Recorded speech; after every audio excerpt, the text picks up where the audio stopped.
السلام عليكم ورحمة الله وبركاته.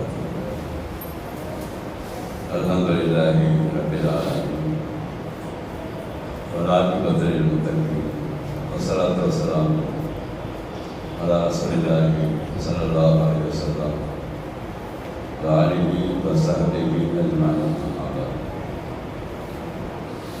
கண்ணியமிக்க எல்லாம் அல்ல அல்லாஹ் சுப்ஹானஹு வ தஆலாவின் நல்லடியார்களே, சகோதரர்களே, அல்லாஹ்வுடைய கிருபையால் நம்முடைய சமூகத்தில் புனிதமிக்க இந்த ரமலான் மாதத்துடைய லோகத்தொழிலுக்கு பிறகு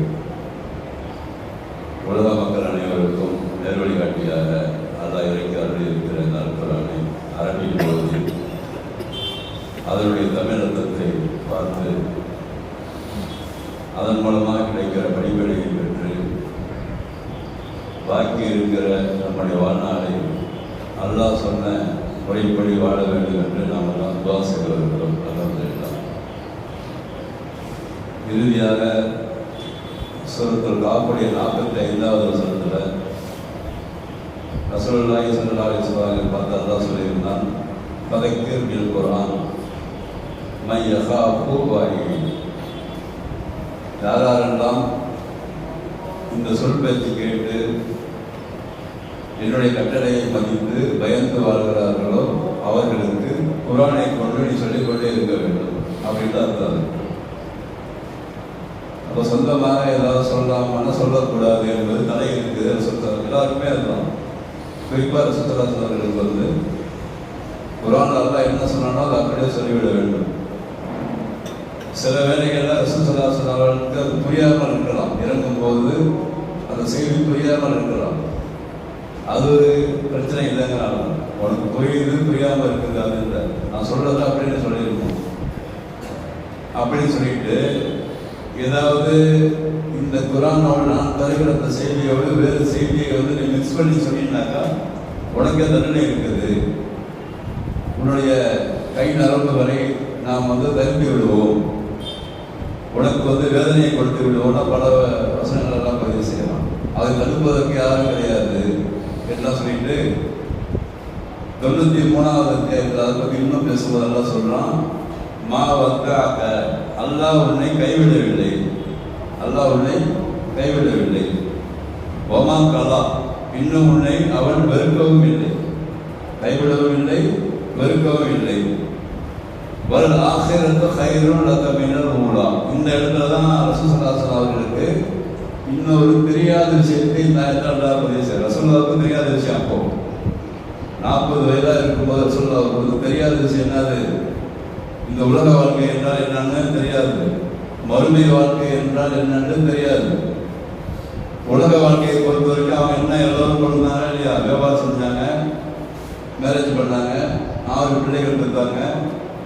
அதுக்கு போய் சரியா போவாங்க, பேரிச்சம் எடுத்துட்டு போவாங்க, அங்கேருந்து வித்துட்டு வருவாங்க.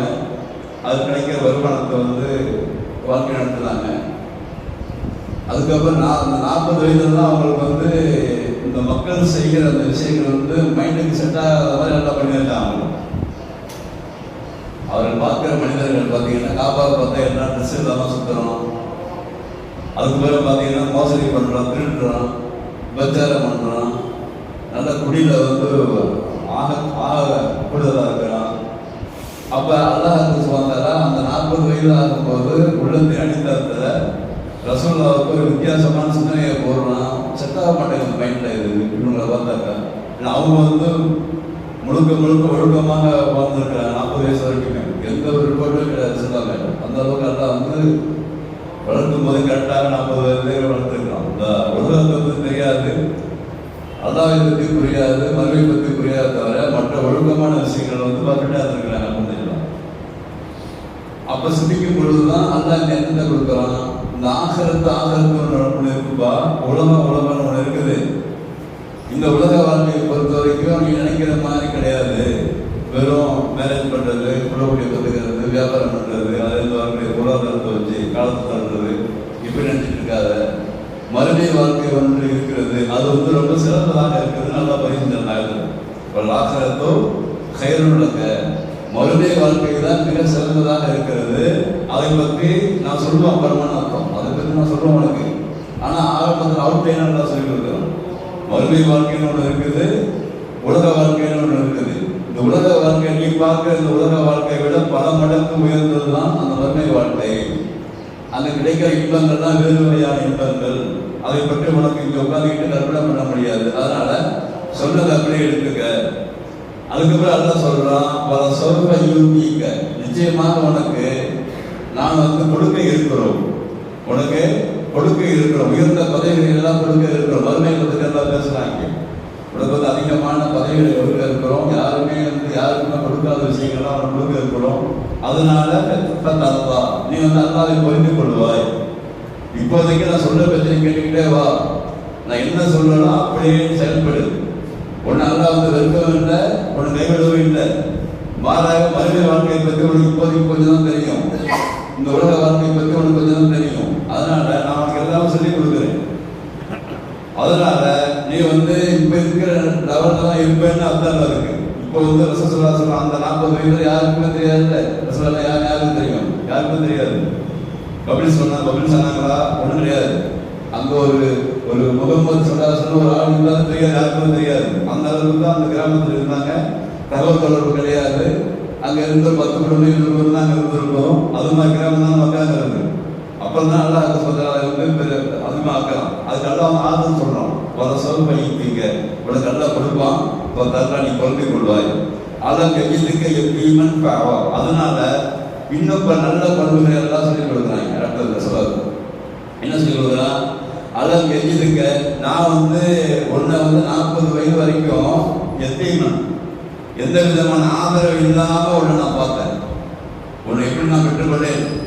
உனக்கு வந்து ஆரம்பத்தில் நீ பிறக்கும் போதும் அல்லாஹ் கையிலே சொல்லி காட்டுறான். ரசூலுல்லாஹ் ஏன் சொல்லி காட்டுறான்னு சொன்னால், எப்பயுமே மனிதனுக்கு வந்து கடந்த கால வாழ்க்கையை சொல்லி காட்டும் போது தான் நிகழ்கால வாழ்க்கை அவனுக்கு புரியும். இது ஒரு லா இருக்குள்ள ஒரு சட்டம் ஒன்று இருக்குது. கடந்த காலத்தில் இப்படி இருந்தப்பா, ஆனால் இப்படி வந்து இப்படி இருக்கிற. அதனால கடந்த காலத்தை நினைச்சு பார்த்து உன்னை மாத்திக்கன்னு அர்த்தம் இருக்கு. அதான் அல்லாஹ் சொல்றான், உன்னை வந்து அனாதையா நான் கண்டேன் உன்னை, ஆனால் உனக்கு நான் பாவா, உனக்கு நான் வந்து ஆதரவு கொடுத்தேன். அனாதை என்று சொல்லி நான் வந்து உன்னை விட்டுடுறேன். உனக்கு என்னென்ன தேவையோ, உனக்கு என்னென்ன சப்போர்ட் பண்ணணுமோ எல்லாத்தையும் நான் உனக்கு பண்ணேன். இது முக்கியமான வசனம். இது ரசூலுல்லாஹி அவர்களை பற்றி அல்லாஹ் பேசிய வசனங்கள்லேயே மிக முக்கியமான வசனம். உனக்கு வந்து எந்த விதமான வழி தெரியாமல் நீ இருந்தாய். எவ்வளவு தெரியாது சொல்லுங்க பாருங்க. எந்த வழியுமே தெரியாம இருந்த, அந்த வழி தெரியாத உனக்கு இதுதான் நேர் வழி என்று நான் உனக்கு சொல்லிக் கொடுத்தேன். அப்ப வழியே தெரியாம இருந்தவனுக்கு நான் வழிகாட்டிய காரணத்தினால் அப்படின்னு அர்த்தம். வழியே தெரியாம இருந்த உனக்கு நான் வழிகாட்டிய காரணத்தினால நீ வந்து என்ன செய்யணும், அடுத்து சொல்றாங்களா, வஜதக்க ஆயிரம் பார்க்கணும். உனக்கு வந்து வசதி வாய்ப்பு இல்லாமல் இருந்த, பொருளாதாரம் ஒன்றும் கிடையாது, எதுவுமே இல்லாமல் இருந்த, தேவை விளைவராக இருந்த. ஆனா பார்க்கணும், நான் உன்னை வந்து தேவை இல்லாம ஆக்கி உன்னை சீமானாக ஆக்கி வைத்திருக்கிறேன். மனதளவுல உனக்கு வந்து சீமானாக ஆக்கி வைத்திருக்கிறேன், பணக்காரனாக ஆக்கி வைத்திருக்கிறேன், பொருளாதாரத்தை கொடுத்திருக்கிறேன். பல அர்த்தங்களுடைய அர்த்தம். இது ஏன் அல்லாஹ் ரசூலுல்லாஹி சொல்லுவார் என்றால், ஆரம்பத்தில் உள்ள விஷயங்களை எல்லாம் ரசூலுல்லாஹி சொல்லி காட்டி இந்த கொள்கையை வந்து ரசூலுல்லாஹி உள்ளத்தை முதல்ல ஸ்ட்ராங் பண்றான். ஸ்ட்ராங் பண்ணாதானே அவங்க வந்து மற்றவங்களுக்கு சொல்ல முடியும். ஒரு மனிதன் இருக்கிற யாராக இருந்தாலும் சரிதான், ஒரு விஷயத்துல முதல்ல நமக்கு வந்து அதில் வந்து ஸ்ட்ராங் வேணும். அதில் எந்த விஷயம் வந்தாலும் அது ஸ்ட்ராங் வந்தாதான் நம்ம வந்து உணர்ச்சி பூர்வமாக உணர்வு பூர்வமாக மற்ற மக்களுக்கு சொல்ல முடியும். இன்னும் சொல்லப்போல ரசூலுல்லாஹி அவர்கள் வந்து உலக மக்கள் அனைவருக்குமான தூதர். அதனால ரொம்ப ரொம்ப ரொம்ப ஸ்ட்ராங் பண்றாங்களா. பழைய காலத்து வாழ்க்கையெல்லாம் சொல்லி காட்டி, நீ இப்படி இருந்த, நீ அப்படி இருந்த, உனக்கு ஒன்றுமே தெரியாது, அனாதையா இருந்த, நான் தான் உனக்கு ஆதரவு கொடுத்தேன், நீ வந்து தேவையுடையவராக இருந்த, நான் உனக்கு தேவையில்லாமல் ஆக்கி விட்டேன். அதுமாதிரி உலக வாழ்க்கையை பற்றி நீ பேச நினைச்சிட்டு இருந்த, ஆனால் மறுமையுடைய வாழ்க்கையை பற்றி உனக்கு சொல்லிக் கொடுத்தேன். அதுக்காக நீ வந்து அதிகமாக பாடுபட்ட.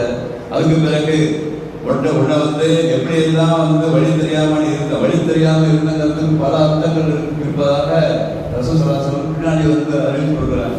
இந்த ஆயத்தை இறக்கும் போதெல்லாம் வழி தெரியாமல் இருக்கிறாங்க, எதுவுமே தெரியாதுன்னு அர்த்தம். எந்த வழியுமே தெரியாது, சாதாரணமாக தான் இருந்தாங்க. அப்ப எல்லா வழிமுறைகளையும் சொல்லி காட்டி, இந்த வழியில் தான் நீ போக வேண்டும், இந்த வழியில் நீ போகக்கூடாது, இதுதான் நேரான பாதை, இது தவறான பாதை என்று பிரித்து அறிவித்து கொடுத்து கொண்டே இருக்கும். அதுக்கு பிறகு மறுமையை பற்றிய விஷயங்களை பொறுத்தவரைக்கும் குர்ஆன்ல வந்து பல ஆயிரக்கணக்கான வசனங்கள் இருக்கிறது. சொர்க்கத்தை பற்றியும் நரகத்தை பற்றியும், அங்க அங்கே நடக்கிற காட்சிகளை பற்றியும் நேரடியாக அழைத்து கொண்டு வேறவே காமிச்சான். யாருக்கும் இந்த வாய்ப்பு கொடுக்கல, எந்த நம்பிக்கையுமே ரசூல் அதான் கொடுக்கல. நேராக அழைத்து போய் சத்தத்தை காமிச்சு, நரகத்தை காமிச்சு, அங்கே இருக்கிற வேதனைகளை காமிச்சு, எல்லாமே பர்ஃபெக்டாக உள்ளத்தில் ஆணித்தரமாக அந்த நம்பிக்கை தன்மை முழுமையாக இருக்கிற மாதிரி எல்லாம் பார்த்து கொண்டான். ஏன்னாக்கா இதற்கு பிறகு நம்பி வர போறவர்கள் என்பதனால ரசூல் ஸல்லல்லாஹு அலைஹி வஸல்லம் அவருடைய இதயத்தை ரொம்ப ஸ்ட்ராங்காக ஆக்கியதாக எல்லாம் பதிவு செய்கிறான். அதனால இந்த வசனத்தை எல்லாம் சொல்லி காட்டிக்கொண்டே இருக்கிறான். அதுக்கு பிறகு சொல்றான், அதுக்கு இன்னொரு சில நல்ல பண்புகள்லாம் வரணும். அம்மன் எப்பயுமே பராமரிக்கிறார். ஏழைகள் வருவாங்க, அனாதைகள் வருவாங்க, அவங்கள்ட்ட கோபப்படாம கொஞ்சம் பார்த்துங்க, நல்ல வார்த்தைகள் அவங்கள்ட்ட பேசு. இதெல்லாம் ஏற்கனவே இருக்குது அவங்கள்ட்ட. ரசூல் ஸல்லல்லாஹு அலைஹி வஸல்லம் இருந்த பண்புதான் அல்லாஹ் திருப்பி சொல்லிக் கொடுத்து கொண்டு இன்னும் கொஞ்சம் சார்புப்படுத்தணும். ஏழைகள் வருவாங்க, ஒன்ன மாதிரி அனாதைகள், நீனும் அனாதையாக தான் இருந்த, நீனும் ஏழையாக தான் இருந்த, அதில் உன்னால ஏழைகளும் அனாதைகளும் வரும் பொழுது அவர்கள் வெறுக்கக்கூடாது. நீனு அவங்கள்ட்ட கோபமாக பேசக்கூடாது. ஒவ்வொன்றை இருக்கிற பொருளை அவங்களுக்கு கொடுத்து உதவ வேண்டும்.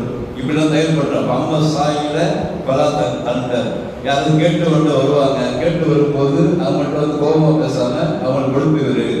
அப்ப அம்மா ஞாபகத்தில் அப்படிங்கிற பல அதுக்கு பிறகு எந்த நேரம் பார்த்தாலும் உனக்கு இந்த வழியை கொடுத்தாங்க, நேர் வழியை கொடுத்தாங்க, அனாதையாக இருந்தவனுக்கு ஆதரவு கொடுத்தாங்க, ஒன்று தெரியாதவனுக்கு இருந்தவனுக்கு எழுந்து சொல்லி கொடுத்தாங்க. அந்த காரணத்தினால எந்த நேரம் பார்த்தாலும் நீ என்னை புகழ்ந்து கொண்டே இருக்க வேண்டும் என்று சொல்லி 4வது அறிவுரையாக அல்லாஹ் சொல்லுவாங்க. ஏற்கனவே பொறுமையாக இருக்கணும்னு சொன்னான். போன விஷயத்துல போன 2-3 நாளுக்கு முன்னாடி இருந்தது பொறுமையாக இருக்கணும். யார் எதை பற்றி கேட்டாலும் எதுவுமே பேசக்கூடாது. அவங்க கேட்குற கேள்விகளை நான் உனக்கு பதில் சொல்லுவேன். எந்த கேள்வியும் பதில் சொல்லாத, மாறாத காலையிலும் மாலையிலும் திக்கர் செய்யணும். எப்போ பார்த்தா அல்லாஹ் தொழுது கொண்டு இருக்கணும், விவாதத்தை செய்யணும், பொறுமையாக இருக்கணும் எல்லாம் சொல்லிவிட்டான் இல்லையா? அந்த அடிப்படையில் தான் இந்த 4வது அறிவுரை அல்லாஹ் சொல்கிறான். உனக்கு கொடுத்த அறுவடையை பற்றி நீ நல்லா என்ன செய்ய நினைச்சுக்கிட்டே இரு. எப்போ பார்த்தாலும் இதை பற்றி நினைத்துக் கொண்டே இருந்து இதை பற்றி மற்ற மக்களுக்கு நீ சொல்லிக்கொண்டே இரு என்று சொல்லி இந்த 93வது அத்தியாயத்தில் ரசூல் ஸல்லல்லாஹு அலைஹி வஸல்லம் எல்லாம் வளர்க்கிறான். கொஞ்சம் கொஞ்சமாக வளர்த்து கல்வியானத்தை கொடுத்து அவருடைய பழைய கால நினைப்பெல்லாம் சொல்லிக் கொடுத்து ரொம்ப ஸ்ட்ராங் படுத்தி கொண்டு இருக்கிறான். அதுக்கு பிறகு அல்லா தாவா கலந்து அல்லா இறக்கிறோம். டக்கு நம்ம போய் சொல்ற ரசூலாவே முதல்ல பக்குவப்படுத்திக்கிட்டே இருக்காங்க கொஞ்சம் கொஞ்சமாக. அப்ப இதன் மூலமாக நமக்கு என்ன வழிபடி கிடைக்குது என்று சொன்னாக்க நம்மளும் அப்படிதான். நம்மளும் கடந்த கால வாழ்நாள்லாம் ஏதோ செஞ்சு பார்க்குற வழிபடி நம்மளுக்கு கடந்த காலத்துல நமக்கு ஒரு 50-60 வயசு ஆகுதுன்னு சொன்னாக்கா 20 வயசு ஆகுது, 30 வயசு ஆகுது, 40 வயசு ஆகுது, நம்ம பாசம் நினைச்சு பார்க்கணும். நம்ம எப்படி இருந்தோம், நம்ம எந்த நிலைமையில இருந்தோம், நமக்கு என்ன தெரியுமா, அதெல்லாம் நமக்கு நேரடி காட்டாமல் இருந்தால் நிலைமை என்ன, நம்மளோட வழிகேட்டில் தானே இருந்திருப்போம். அதனால நம்மளுக்கு வழிகேட்டத்தை மாற்றி நேர வழியை கொடுத்துருக்கிறோம். அதெல்லாம் நம்ம நினைச்சு கொண்டே இருக்க வேண்டும். என்னென்னா நமக்கு ஒரு பாடமே இது கூட இருக்குது. அப்போ அதனால தான் அந்த குரானை ரசூல் ஸல்லல்லாஹு அலைஹி வஸல்லம் ஆரம்பமாக இருக்கிற வசனங்கள்லாம் முதல்ல நம்ம இந்த மாதிரி பொறுக்கி படிக்கிற சின்ன பல விஷயங்கள் இருக்கு. நாளைக்கு பார்ப்போம். அப்போ ரசூல் ஸல்லல்லாஹு அலைஹி வஸல்லம் அவர்களையே அல்லாஹ் சுப்ஹானஹு தயார்படுத்துவதற்கு ரொம்ப காலம் ஆகியிருக்கிறது. டக்குன்னு ஒரு நாள்லாம் அவங்களுக்கு எல்லா விஷயமும் வரல. அப்போ அதுக்காக தான் நம்ம சொல்றோம். கொஞ்சம் கொஞ்சம் எறும்பு போல கல்லூர் தேடி சொல்றாங்கல்ல, எறும்பு போனால் கூட அது ஒரு பாதை வந்துடும். அது மாதிரி தான் விஷயங்களை நம்ம கொஞ்சம் கொஞ்சமாக நம்ம மனசுக்குள்ள அடித்தளத்தில் ஆழமாக பதிவு செய்யும் பொழுது இந்த ஈமானுடைய அந்த விஷயம் அதிகமாக நமக்கு வரும். ஈமானை பலப்படுத்தி கொண்டே இருக்கிற வழிமுறையை தான் ரசூல் ஸல்லல்லாஹு அலைஹி வஸல்லம் அவர்கள் எல்லாம் சொல்லிக் கொடுத்திருக்கிறான். அந்த வழிமுறையை நாம பின்பற்ற வேண்டும்.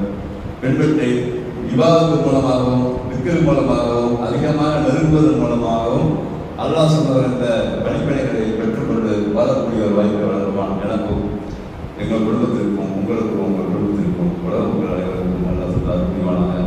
எல்லா நேரமும் அல்லாஹ்வோடு தொடர்பு வைத்துக் கொண்டு வாழக்கூடிய கோப்பிக்கு இந்த ரமலான் மாதத்தில் அனைவருக்கும் அல்லாஹ் அருள் வேண்டும். வாசல்தாவான இருந்ததாக இருக்கிறார்கள். அஸ்ஸலாமு அலைக்கும் வரஹ்மத்துல்லாஹி வபரகாத்துஹு.